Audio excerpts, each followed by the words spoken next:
हिंदी में यूपीएससी की तैयारी से संबंधित प्रोग्राम्स को देखने के लिए सब्सक्राइब करें स्टडी IQIAS हिंदी।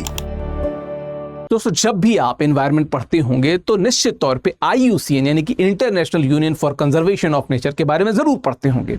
यूं तो ये बहुत से कारणों से चर्चा में रहती है, लेकिन जो इसकी रेड लिस्ट आती है, जहां पे आप एक्सटिंक्ट कौन से हो गए, कौन से वल्नरेबल कंडीशन में जीव जंतु हैं, इनको लगातार आप देखते रहते हैं, अपडेट करते रहते हैं और याद करते रहते हैं। लेकिन आज जब इस वीडियो को लेके मैं आपके सामने हाजिर हूं तो मैं बताना चाहूंगा कि इसकी नई रिपोर्ट में ये कहा गया, बताया गया कि भारत के कुछ क्षेत्र जैसे वेस्टर्न घाट है ना, जो मानस राष्ट्रीय उद्यान है या जो सुंदरबन राष्ट्रीय उद्यान है, ये विशेष चिंता के क्षेत्र में आ गए हैं। क्यों महत्वपूर्ण चिंता के क्षेत्र में? कुछ चीजें यहां पे नकारात्मक दिशा में जा रही हैं जो बहुत ज्यादा ध्यान दिए जाने योग्य हैं। तो आज इस रिपोर्ट पे बात करेंगे, हम बात करेंगे कि क्या चिंताएं हैं इन क्षेत्रों में और ये रिपोर्ट क्या है और IUCN क्या है, इन सब पे हम बात करेंगे। ठीक है, चलिए पहले मैं आपको बताता चलूं कि जो अंतर्राष्ट्रीय प्रकृति संरक्षण संघ IUCN जो है, इसने अपनी वर्ल्ड हेरिटेज आउटलुक रिपोर्ट 4 जो है वो जारी की। ये चौथी रिपोर्ट है। इस रिपोर्ट में अगर बात करें तो पश्चिमी घाट, सुंदरबन और मानस राष्ट्रीय उद्यान, इन 3 क्षेत्रों को महत्वपूर्ण चिंता के क्षेत्रों में शामिल किया गया है। मतलब यहां पे क्या है, एक सिग्निफिकेंट कंसर्न का विषय है। अगर भारत और भारत से जुड़ी जो पर्यावरण संस्थाएं हैं, अगर वो चेती नहीं तो स्थितियां नकारात्मक हो सकती हैं, है ना, स्थितियां नकारात्मक हो सकती हैं। अब वेस्टर्न घाट क्या है, आप सबको पता है, बहुत से वीडियोज होंगे वेस्टर्न घाट पे। हाल ही में लगातार कुछ रिपोर्ट्स भी आई थी, आप उनको जरूर कवर कर लीजिएगा। हम बात करेंगे बेसिकली IUCN की इस रिपोर्ट के बारे में, क्या गंभीर बातें कही गई वो, और सुंदरबन और खासकर पश्चिमी घाट, इन सब क्षेत्रों में क्या दिक्कतें हैं, क्यों ये चिंता के विषय हैं, हम इस पे भी हम बात करेंगे। बस एक चीज बताते चले, देखिए दिवाली बीत चुकी है, लेकिन अभी छठ का पर्व जो है वो इस समय बिहार में और जो पूर्वी उत्तर प्रदेश और अन्य क्षेत्रों में, इवन दिल्ली वगैरह में मनाया जा रहा है और बड़ा ही स्पेशल, मेरे खुद बचपन की यादें जुड़ी हुई हैं। इसीलिए जो दिवाली की सेल है वो एक्सटेंड कर दी गई है, यानी कि अब 31 अक्टूबर तक ये सेल रहेगी। 31 अक्टूबर तक आप हमारे 2027 या 28 के बैचेस में जो इंग्लिश, हिंदी या इंग्लिश में अवेलेबल है, आप इससे जुड़ सकते हैं। प्राइस क्या है, 17,999 रुपए में आपको हमारा ये जो 2027 का बैच है मिल जाएगा। 2028 का बैच, 29 के बैच भी आपको मिल जाएंगे। डिले नहीं करना है क्योंकि 31 अक्टूबर के बाद ये सेल ओवर हो जाएगी। तो विकास लाइव कोड जो फ्लैश कर रहा होगा, इस कोड का प्रयोग करके आप अधिकतम डिस्काउंट प्राप्त कर सकते हैं। चलिए पहले IUCN के बारे में जान लेते हैं।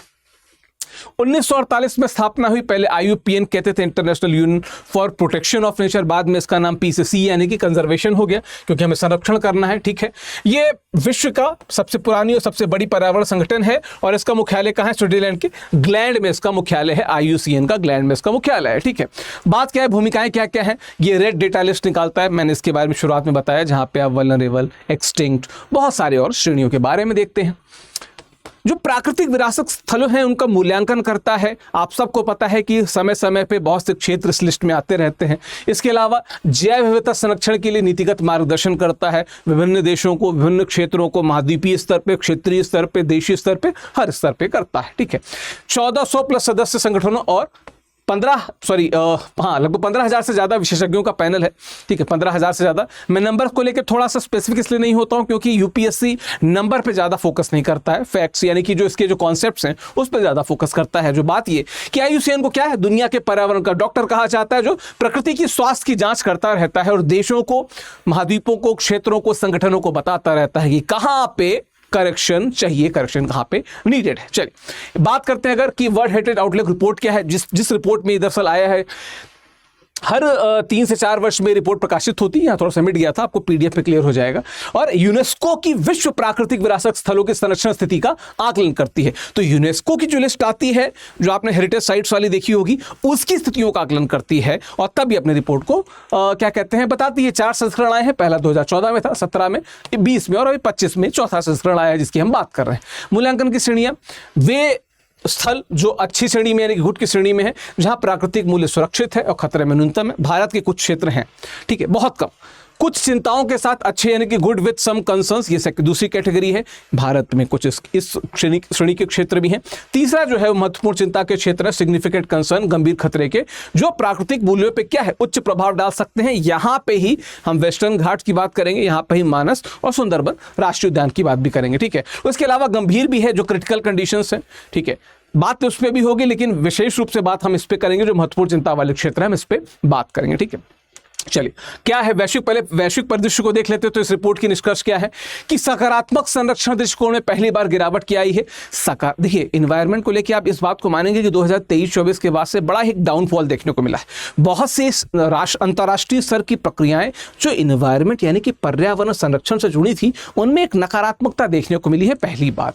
दूसरी बात क्या है, अगर आप देखेंगे तो पहले 63% का जो इंटरेस्ट रेट था वो घट के क्या है 57% का, मतलब जो देश है, ठीक है, उनका जो दृष्टिकोण है वो सकारात्मकता का जो परसेंट है वो घट गया है।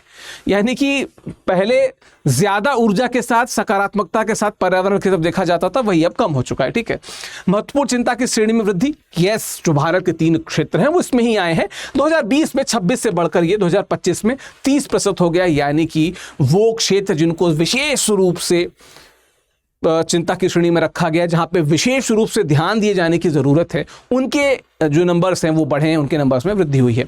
जलवायु परिवर्तन का सबसे बड़ा खतरा, 43% स्थल अब जलवायु से संबंधित गंभीर खतरों का सामना कर रहे हैं। एंड हु केयर्स, सबको तो अमेरिका, चीन, रूस और इन सब में ध्यान देना है। इन्वायरमेंट की बात कौन कर रहा है? कौन कर रहा है? कोई नहीं कर रहा। मतलब जहां पे भी इन्वायरमेंट टॉक्स हो रही थी, हर जगह पे क्या है, अब बस शांति है। 2-3 विषयों पे बात हो जाती है, लोग कहते हैं ये खत्म हो गया, अमेरिका को मतलब नहीं, रूस को मतलब नहीं, चीन को मतलब नहीं, बाकी तो तोड़े। ठीक है, चलो आक्रामक, यस, ये एक बड़ी इंपॉर्टेंट पॉइंट है। जो इन्वेजिव स्पीशीज होती हैं, 30% स्थल प्रभावित, यानी कि पहले से अपेक्षा जो वृद्धि है वो 30% ज्यादा है। यानी कि जो इन्वेजिव स्पीशीज का खतरा है, जो पहले भी हम लोग इन्वायरमेंट पढ़ते आए हैं, वो और ज्यादा, यानी कि 30% और ज्यादा बढ़ गया है। ठीक है, रोगों का प्रसार 2020 में 2% से बढ़कर 2025 में 9% जो स्थल हैं वो वहां पे रोगों का प्रसार बढ़ गया है, न सिर्फ जीव जंतुओं में बल्कि वनस्पतियों में भी। तो हर स्थिति में अगर देखा जाए तो ये जो आउटलुक 4 रिपोर्ट है ये बड़ी ही कंसर्निंग है, न सिर्फ भारत के लिए, संपूर्ण विश्व के लिए, ऑफ कोर्स, क्योंकि हम वैश्विक स्तर की बात कर रहे हैं। आ जाते हैं भारत की अगर बात करेंगे तो अच्छा, महत्वपूर्ण बदलाव क्या है कि एशिया में सड़कें और रेलवे अब शीर्ष 5 खतरे में शामिल हो गए। मतलब यहाँ पे भी चीजें हैं, जैसे कि जबकि 2020 में ऐसा नहीं था, तो सड़कें और रेलवे जो थे वो उतना खतरा नहीं उत्पन्न कर रहे थे, लेकिन इस वर्ष ये भी शामिल हो गए। इसका मतलब स्थितियां गंभीर है, खतरनाक है। आ जाते हैं कि भारत की स्थिति क्या है विस्तृत रूप से देखा जाए तो 7 प्राकृतिक और मिश्रित विश्व विरासत स्थल है ना, इनमें से जो अच्छे में केवल एक है, कौन सा? अगर आप देखेंगे तो खाकचेनजोंगा राष्ट्रीय उद्यान जो है सिक्किम में, यह एकमात्र भारतीय स्थल है जो सर्वोत्तम रेटिंग मिली है, एकमात्र है। ठीक है, दूसरे बार में देखा जाए तो कुछ चिंताओं के साथ अच्छे, तो उसमें 4 स्थल हैं, कौन कौन से हैं? काजीरंगा राष्ट्रीय उद्यान, ठीक है, केवलादेव राष्ट्रीय उद्यान है ना, नंदा देवी और फूलों की घाटी, वैली ऑफ फ्लावर, यहाँ पे तो मैं जा भी चुका हूँ ट्रैकिंग के लिए, है ना, और क्या है, ग्रेट हिमालयन राष्ट्रीय उद्यान हिमाचल प्रदेश। ये 4 कुछ चिंताओं के साथ अच्छे हैं, कुछ चीजें हैं जहां पे काम कर लिया जाए तो चीजें बेहतर हो जाएंगी। लेकिन अब आ जाता है महत्वपूर्ण चिंता के जो स्थल है, वेस्टर्न घाट यानी कि पश्चिमी घाट, मानस राष्ट्रीय उद्यान असम में, और सुंदरबन राष्ट्रीय उद्यान जो पश्चिम बंगाल में आपको दिख रहा है। ये 3 क्षेत्र हैं जहां पे बहुत ज्यादा चिंता की जरूरत है। सुंदरबन की बात इसलिए भी की जानी चाहिए क्योंकि सुंदरबन बार बार इस श्रेणी में आके वापस आया है, और हम सबको पता है कि किस प्रकार की वहां जो पर्यावरणीय दिक्कतें हैं, चिंताएं हैं, वो हमेशा गंभीर रही। एनवायरमेंट के क्लासेस में अक्सर आपने पढ़ा होगा, बार बार सुंदरबन की बात की जाए, चिल्का की बात की जाए, ये बार बार आते हैं, कंसर्निंग क्षेत्र में बार बार आते हैं। ठीक है, चिंता का विषय क्या है? सुंदरबन की स्थिति में गिरावट आई है 2020 में, या कुछ चिंताओं के साथ में, मतलब सेकंड ये श्रेणी में था, 2025 में ये इस श्रेणी में आ गया है, which is a concerning thing, जहां पे ध्यान दिए जाने की जरूरत है। चलिए, पश्चिमी घाट को खतरे में क्यों डाला गया, इसकी पहले बात तो वहां बहुत सारी जल विद्युत परियोजनाएं जो हैं, जिसके कारण वहां की जो इन्वायरमेंट है उस पर असर पड़ा है। हम सबको पता है कि जहां भी इलेक्ट्रिसिटी या इस प्रकार की जल विद्युत परियोजनाएं जो होती हैं, पानी का जब फ्लो बदलता है तो चीज़ें उस हिसाब से बदलती हैं। पॉल्यूशन उतना नहीं होता, लेकिन फिर भी बाकी चीज़ें होती हैं। जैसे नीलगिरी में प्रस्तावित जो सिल्ला हल्ला जो पम्प्ड स्टोरेज हाइड्रो इलेक्ट्रिक परियोजना है, इससे उसकी जो भूगतिकी है, मतलब जो पानी जिस रास्ते से जा रहा था उसका डायरेक्शन चेंज हुआ है, उससे रिलेटिव जो वनस्पतियाँ हैं उन पर भी इसका असर पड़ा है। इस कारण एक दिक्कत यह है। दूसरी क्या है? अनियंत्रित पर्यटन, अनरेगुलेटेड टूरिज्म। कुछ दिनों पहले मैं गोवा साइड गया था और वहाँ से बहुत से मित्रों ने कहा कि हम वेस्टर्न घाट के बहुत से क्षेत्रों में जा सकते हैं, और मैंने जब पूछा कि ये एक ऐसा क्षेत्र है जहाँ पे बहुत सावधानी बरतनी चाहिए हमें, तो उन्होंने कहा कि नहीं कुछ ऐसा नहीं है, आराम से जाओ, घूम घाम के चले आओ।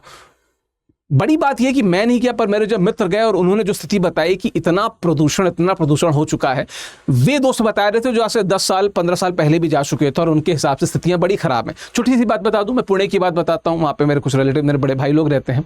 पुणे की स्थिति बताऊं तो पुणे में आज से 5 साल 6 साल 7 साल पहले इस प्रकार की चीज़ें, मतलब कि जो गर्मी है, ये चीज़ें नहीं हुआ करती थी, जो अब बहुत ज़्यादा होने लगी हैं। अब वहाँ पे भी एसी की डिमांड शुरू हो गई है, समझ रहे हैं? तो ये स्थिति है यहाँ पे, है ना। उसके अलावा क्या है, वृक्षारोपण और प्राकृतिक पारिस्थितिकी तंत्र का विनाश यहाँ पे बहुत बड़े स्तर पे हुआ है। जैसे चाय, कॉफ़ी, इलायची, रबर, नारियल, इस प्रकार की जो बागान फसलें हैं ये बहुत ज़्यादा हुई हैं और इसके कारण भी जो पारिस्थितिकी है वो बदली है। जो कोर वनस्पतियां होती हैं वो हो, कोई दिक्कत नहीं है, पर एक्सेसिवली सिर्फ उनको आप उगाते रहेंगे तो जो बाकी वनस्पतियां उस पर भी असर पड़ेगा। आक्रामक, यस, जो इन्वेजिव स्पीसीज हैं, जैसे यूकेलिप्टस की बात कर लीजिए, बहुत पानी एक्सप्लोड करती है ये ऑस्ट्रेलिया से, ठीक है, तेजी से बढ़ने वाला है और बहुत खपत है पानी की। और बबूल जो ऑस्ट्रेलिया से आए स्थानीय प्रजातियों को विस्थापित कर रहे हैं निश्चित रूप में बड़े मात्रा में, तो इन्वेजिव स्पीसीज का खतरा है ना। इस प्रकार की वृक्षारोपण और प्राकृतिक पारिस्थितिकी तंत्र का खतरा, ठीक है, जल विद्युत परियोजनाओं का खतरा, और क्या है, निश्चित तौर पर जो जलवायु परिवर्तन है, जो ग्लोबल वार्मिंग हो रही है, ठीक है, या जो क्लाइमेट चेंज हो रहा है, इस पे अगर हम कंसर्न नहीं है, हम फोकस नहीं है, तो निश्चित तौर पे भविष्य में न सिर्फ भारत के लिए बल्कि संपूर्ण विश्व के लिए बड़ी ही चिंताजनक स्थितियां हो सकती हैं, ठीक है। अगला जो है वो सुंदरबन की बात। तो राष्ट्रीय उद्यान की स्थिति 2020 से 2025 के बीच में गिर गई है, कुछ चिंताओं के साथ अच्छे वाले श्रेणी में था, अभी महत्वपूर्ण चिंता के स्थलों में आ गया है, ठीक है। अगर बात करें तो प्रमुख खतरा क्या कि लवणता में बहुत वृद्धि है, समुद्री जल में बहुत ज्यादा उसमें आ गया। आप सबको पता है कि सुंदरबन किस लिए फेमस है, जरा कमेंट बॉक्स में बताना कि जब हम लोगों को सुंदरबन की बात करते हैं ना तो एक विशेष प्रकार की वनस्पति की भी बात करते हैं, ये उसी के बारे में बात हो रही है। कमेंट बॉक्स में जरा बताओगे किसकी बात हो रही है, ठीक है। भारी धातु संदूषण, जो भारी धातुओं का जो प्रदूषण है वो बहुत ज्यादा बड़ा है औद्योगिक प्रदूषण के कारण, है ना। इसके अलावा क्या है, असंतत संसाधन निष्कर्षण, मैंग्रोव, अब नाम तो हैरा ही गया है कि अत्यधिक कटाई मैंग्रोव्स के लिए बहुत जाना जाता था, बहुत ज़्यादा जो मैंग्रोव्स का जो परसेंटेज है वो यहाँ पाया जाता था, इनफैक्ट सबसे ज़्यादा पाया जाता था। मैंग्रोव्स में जो कटाई हुई है उस कारण भी उस क्षेत्र की जो इकोलॉजी है वो बहुत बुरी तरीके से बर्बाद हुई है, उस पर भी कहीं ना कहीं दृष्टिपात किया गया है। और क्या है, समुद्र स्तर में वृद्धि, जलवायु परिवर्तन का प्रभाव, तो ऑब्वियसली जो भी बॉर्डर एरियाज है वहाँ पे इसका प्रभाव पड़ेगा, वो यहाँ पे बहुत ज़्यादा देखने को मिला है। और क्या है, तूफान और चक्रवात, बार बार की आपदाएं मैंग्रोव जैव विविधता को कम कर रही हैं, एक तो यहाँ पे भी, एक तो यहाँ पे भी। आप देखेंगे मैंग्रोव जहाँ जहाँ पे कम होंगे, मैंग्रोव की कमी होगी, यहाँ की पारिस्थितिकी खराब होगी, है ना। तो ये एक प्रमुख बात थी जिस पे हमें ध्यान देना था। निष्कर्षता हम क्या कर सकते हैं, कुछ बिंदु जहां पे सरकार को देखना चाहिए। एक काम और करना, आप लोग जब इसको पढ़ रहे हो तो जो मैंने शुरुआत में बताया वापस से कह देता हूं कि जो वेस्टर्न घाट से रिलेटेड रिपोर्ट्स हैं उनको जरूर देखते रहिएगा। पिछले एक महीने में कई सारे आर्टिकल्स आए द हिंदू और इंडियन एक्सप्रेस में, ठीक है। निष्कर्षता क्या है कि ये जो चेतावनी है केवल एक रिपोर्ट नहीं, क्या है, जागृति कॉल है। अगर अब भी हम नहीं चेते तो क्या हो जाएगा, हम बहुत अंधेरे में चले जाएंगे, यहाँ पे हमें चेतना पड़ेगा, ठीक है। बस इतना बताता चलता हूँ। बाकी हिंदी साहित्य का जो नया बैच है वो कल से 28 अक्टूबर से शुरू हो रहा है, यानी कि सूरदास से ये बैच शुरू हो रहा है। इस बैच से जुड़ने की डिटेल्स जो है वो आपको स्टडी IQ की वेबसाइट पे, स्टडी IQ की ऐप पे मिल जाएंगी। मैं ही पढ़ाता हूँ। इस बैच से जुड़ने की डिटेल विकास लाइव कोड का प्रयोग करेंगे, जो फ्लैश हो रहा होगा यहाँ पे लिखा हुआ है, तो आपको मैक्सिमम डिस्काउंट मिलेगा हमारे सभी बैचेस में, ठीक है। आशा करते हैं ये वीडियो आपको समझ में आया होगा। अगर आप इससे रिलेटेड कोई बात करना चाहते हो तो आप मेरे टेलीग्राम, इंस्टाग्राम पर जुड़ जाइए, बात कीजिए एनवायरनमेंट से रिलेटेड, UPSC से रिलेटेड विस्तार से। और कभी बात करेंगे हम वेस्टर्न घाट्स के बारे में, उससे जुड़ी रिपोर्ट्स के बारे में। तब तक आप होमवर्क के तौर पे जो मैंने आपको बताया उसको जरूर पढ़ लीजिएगा। मिलते हैं एक नए वीडियो में। थैंक यू सो मच, धन्यवाद। हिंदी में UPSC की तैयारी से संबंधित प्रोग्राम्स को देखने के लिए सब्सक्राइब करें स्टडी IQ IAS हिंदी।